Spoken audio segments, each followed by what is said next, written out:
Hi everyone, my name is Peter Davies, aka the IB Geography Guru, and welcome to my YouTube channel.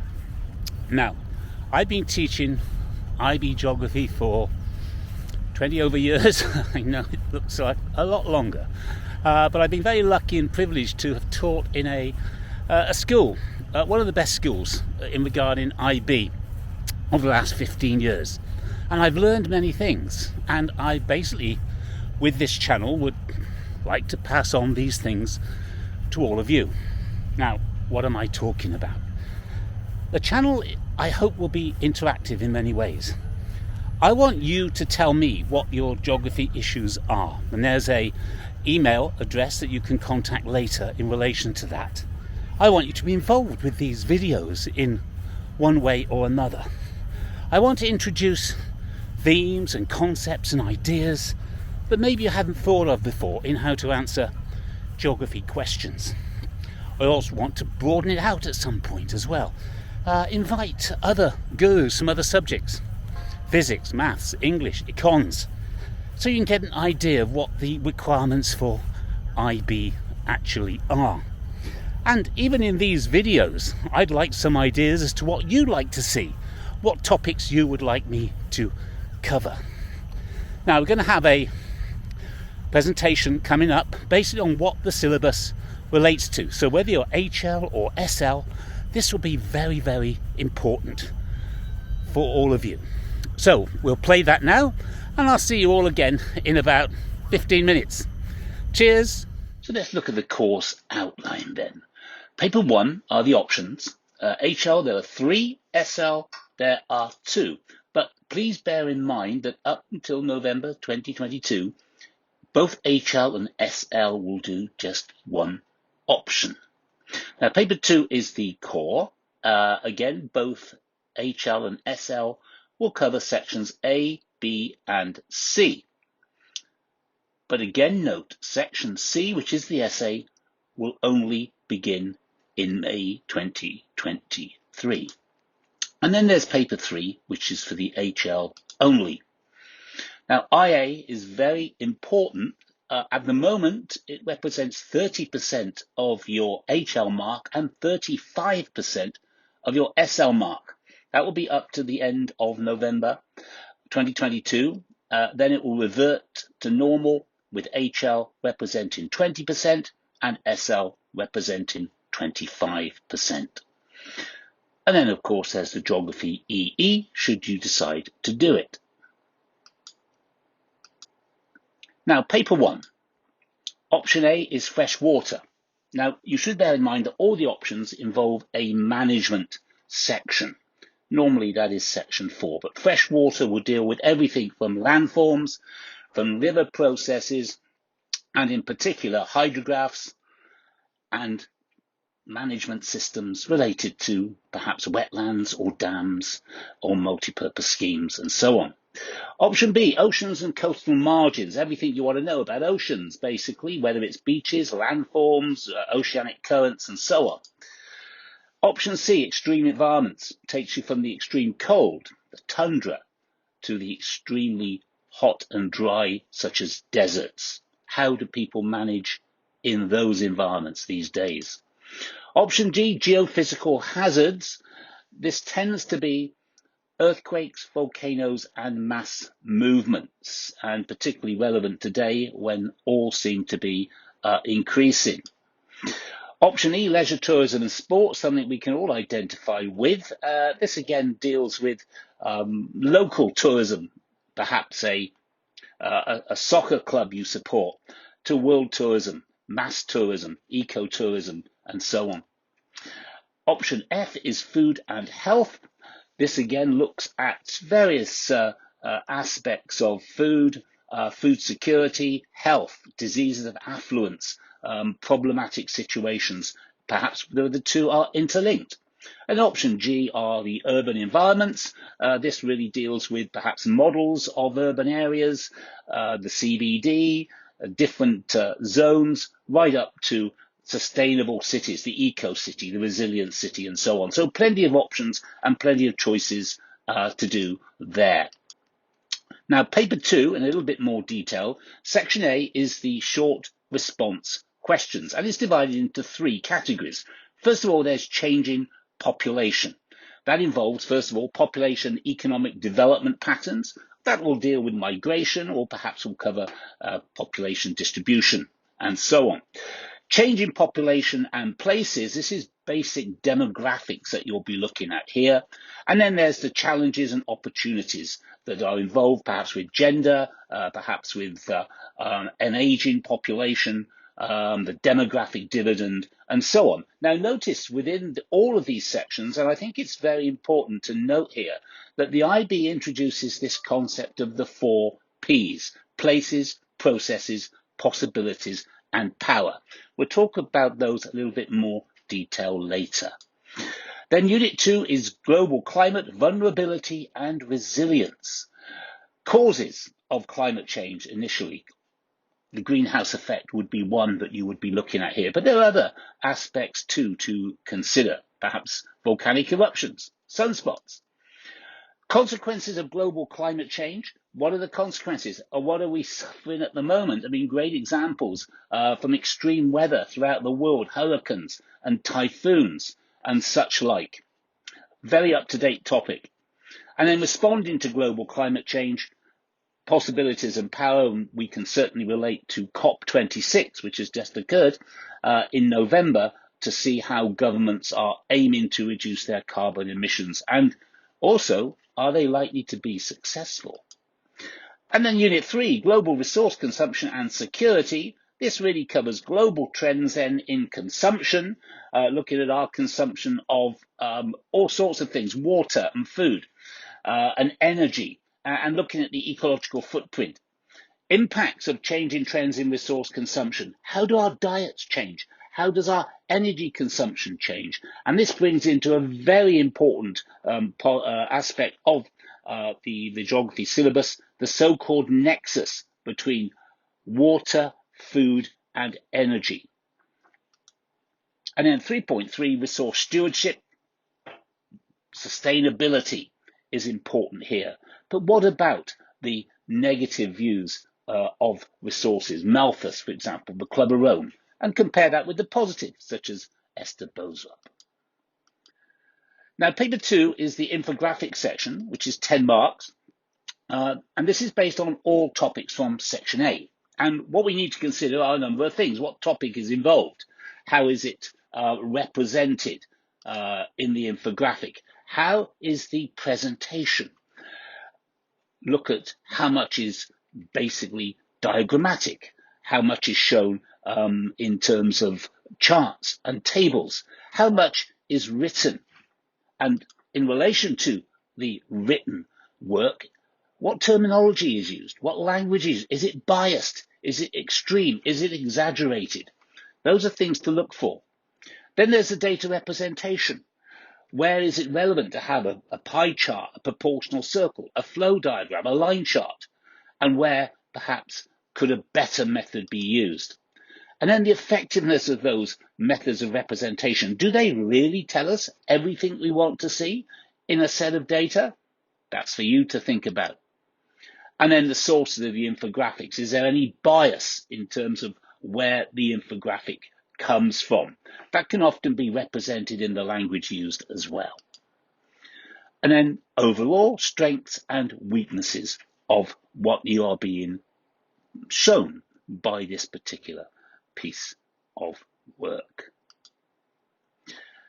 Now, section C, the essay, is worth 10 marks, but that again will not be available until May 2023. So all of you doing your IB for 2022, you're spared the essay at this time. Now, paper 3 is HL only. This is for 28 marks and involves 2 essay questions. And Unit 4 is power, places, and networks. First of all, global interactions and global power. Here we're looking at all the major organizations such as OPEC, the International Monetary Fund, the World Bank, and so on. Top down.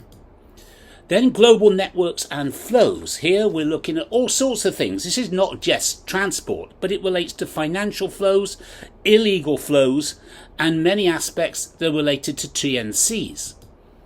And then human and physical influences on global interactions. This is effectively the global village, and we're looking at spatial convergence here. Lots of things to consider. Then Unit 5 is human development and diversity. The first aspect, the sustainable development goals and all that are implied by them, but also gender comes into play too. And then changing identities and culture, looking at these aspects of cultural diversity, cultural traits, the role of TNCs in relation to these particular instances, and also aspects of migration.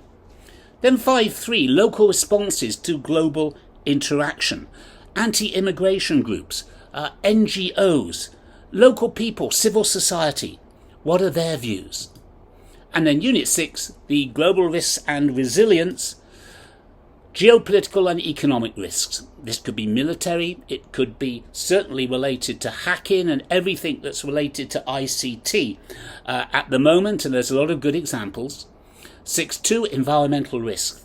Environment is a big issue globally at the moment. This in particular looks at transboundary pollution, plastic, aspects related to volcanic eruptions, the haze from Indonesia, and so on. And then 6.3, local and global resilience. What are authorities doing in order to try and stop a lot of these issues becoming major concerns? And this can be at both global levels as well as regional and local levels. So now we have the internal assessment worth 25 marks. Now this must be related to the syllabus, but on occasion your school may choose what topic you may cover. But at 30% and 35% for HL and SL respectively, it's very important. Now, Criterion A is the fieldwork question and geographic content. This involves basically looking at your research question, your hypothesis or hypotheses, and the rationale behind the topic you have selected, and is all part of the introduction, which, by the way, must include a map. For Criterion B, methods of investigation or methodology. Here you need to deal with your sample, your site, your size, your statistical techniques that you're going to employ, and how long and how many days will your study take. Criterion C, the quality and treatment of information collected.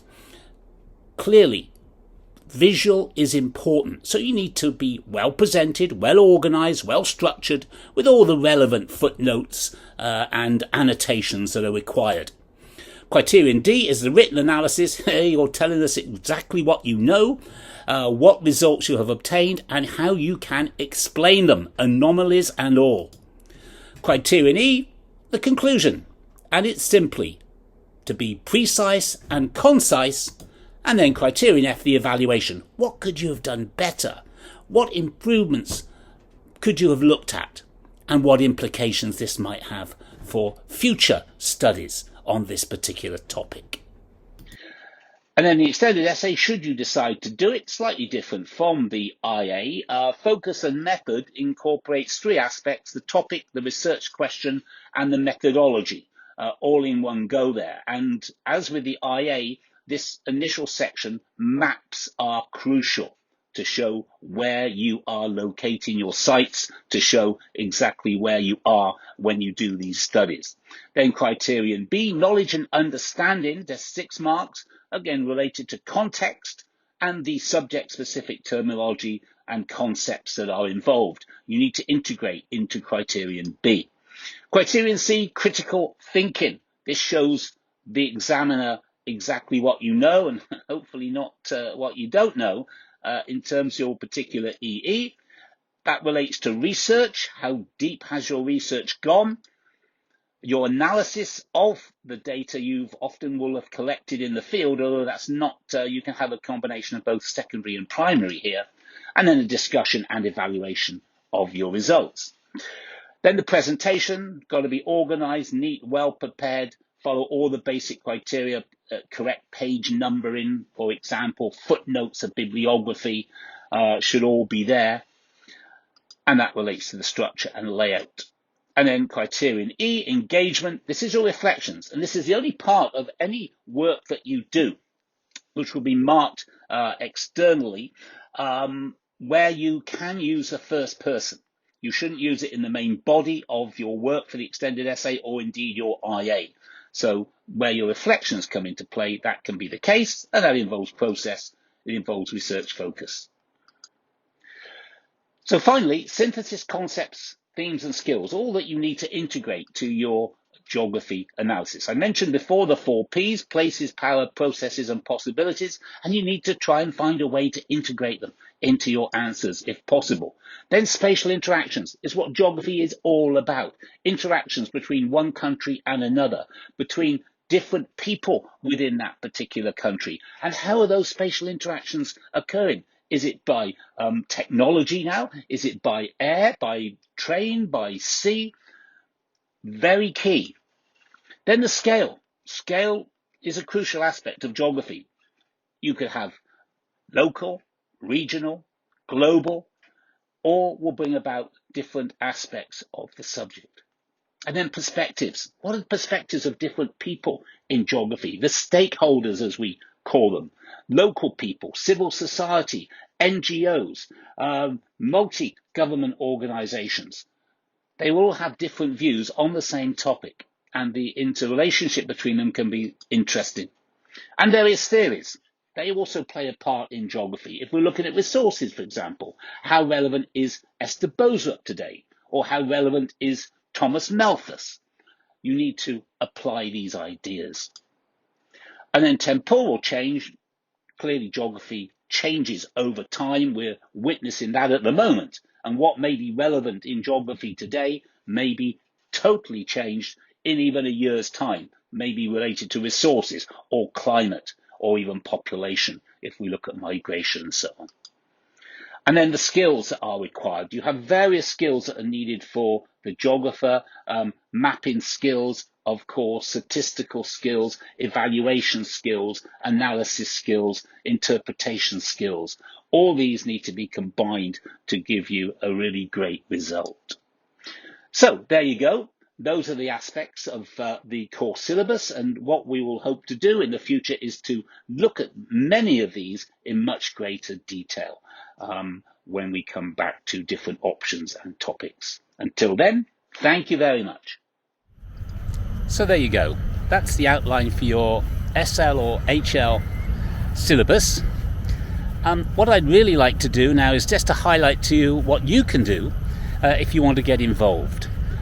You can email me, and online tuition is also available.